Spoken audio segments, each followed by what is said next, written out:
మొట్టమొదటి factory outlet మన Mukunda jewellers లో అన్ని జ్యువెలరీపై ఉన్న వ్యాట్ కేవలం 2 to 12% మాత్రమే. No making charges. విచ్చేయండి ముకుందా జ్యువెలర్స్. మా నూతన బ్రాంచెస్ ప్రారంభం అతి త్వరలో జూబ్లీ హిల్స్ మరియు వైజాగ్. విశాఖ జిల్లాలో అత్యంత కీలకమైన నియోజకవర్గం పెందుర్తి. ఇప్పుడు పెందుర్తి నియోజకవర్గంలో రాజకీయాలు 3 పార్టీల మధ్య కాకుండా 4 వ్యక్తుల మధ్య పోరుగా మారిపోయాయి.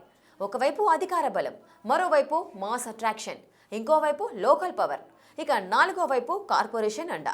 ప్రతిపక్షం ఎక్కడుందో తెలియదు కానీ అధికార పక్షంలోనే ఉంటూ ప్రతిపక్ష నాయకులుగా మారి ఎవరి రాజకీయం వాళ్ళు చేసుకుంటూ నయా ట్రెండ్ క్రియేట్ చేస్తున్నారు.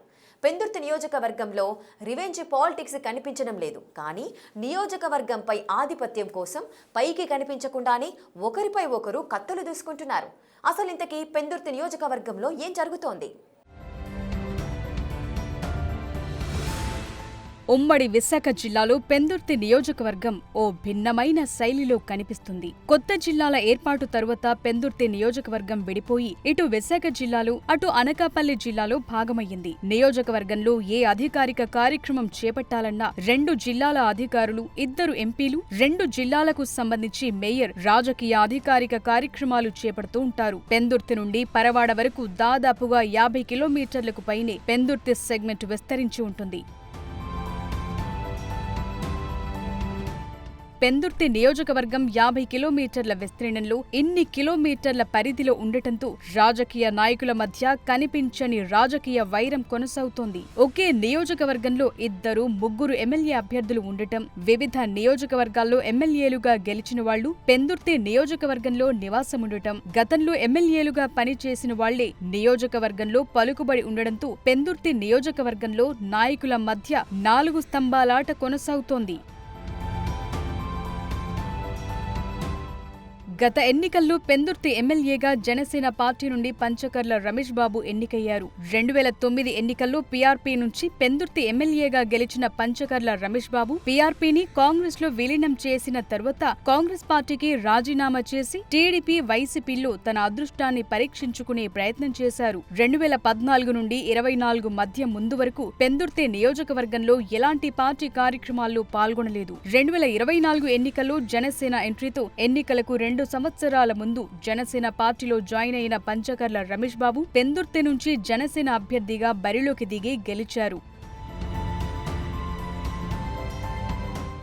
2014 నుండి జనసేన పార్టీలో జాయిన్ అయ్యే వరకు పెందుర్తి నియోజకవర్గంలో ఎలాంటి పార్టీ కార్యక్రమాలు చేపట్టని పంచకర్ల రమేష్ బాబు తన క్యాడర్ను కొంతవరకు దూరం చేసుకున్నారు. జనసేనలో జాయిన్ అయిన తరువాత పవన్ కళ్యాణ్ కు ఉన్న బలమైన ఫ్యాన్ బేస్, యువత, మధ్య తరగతిలో జనసేన పార్టీపై ఉన్న పట్టు, ఎన్నికల్లో కూటమి వేవ్ ఉపయోగపడటంతో ఒక్కసారిగా పంచకర్ల రమేష్ బాబు మళ్లీ తన ఉనికిని చాటుకుని ఎమ్మెల్యేగా గెలిచారు. గెలిచిన తరువాత నియోజకవర్గంలో పట్టైతే సాధించే ప్రయత్నం చేస్తున్నారు. కానీ కార్యకర్తలకు, పార్టీ నాయకులకు కొంత దూరంగా ఉంటున్నారని విమర్శలున్నాయి. దాంతో పెందుర్తి నియోజకవర్గంలో తన ఉనికిని కాపాడుకోలేకపోతే రానున్న ఎన్నికల్లో సీటు సంపాదించి ఎమ్మెల్యేగా గెలవటం కష్టమని భావించిన పంచకర్ల రమేష్ క్యాడర్ను కాపాడుకునే ప్రయత్నాలు మొదలుపెట్టారట.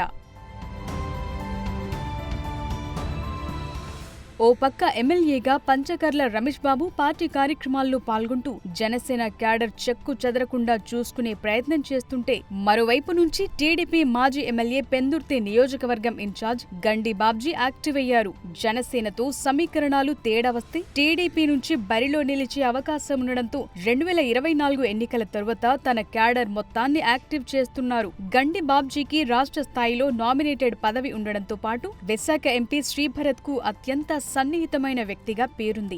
పెందుర్తి నియోజకవర్గం ప్రజలు ప్రభుత్వ పరంగా ఎలాంటి చిన్న అవసరం ఉన్నా ఎమ్మెల్యే పంచకర్ల రమేష్ బాబు దగ్గర కంటే గండి బాబ్జీ దగ్గరకు ఎక్కువ మంది ప్రజలు వెళుతున్నారట. కీలకమైన విషయాల్లో గండి బాబ్జీ నేరుగా విశాఖ ఎంపీ శ్రీభరత్ దగ్గరకు తీసుకువెళ్లి పనులు చేయిస్తున్నారట. అది ఆ నియోజకవర్గంలో నాయకులకు, కార్యకర్తలకు తెలియటంతో టీడీపీ క్యాడర్ అంతా యాక్టివ్ అయి జనసేన ఎమ్మెల్యే పంచకర్ల రమేష్ బాబు దగ్గర కంటే తమ సొంత పార్టీ నాయకుడు, మాజీ ఎమ్మెల్యే అయిన గండి బాబ్జీ దగ్గరకే వెళుతున్నారట. దాంతో ఇప్పుడు పెందుర్తి నియోజకవర్గంలో కూటమి పార్టీలో జనసేన, టీడీపీ వర్గాలుగా కార్యకర్తలు చీలిపోయి ఒకే నియోజకవర్గంలో 2 పార్టీల నాయకులు 2 స్తంభాలుగా మారిపోయారు.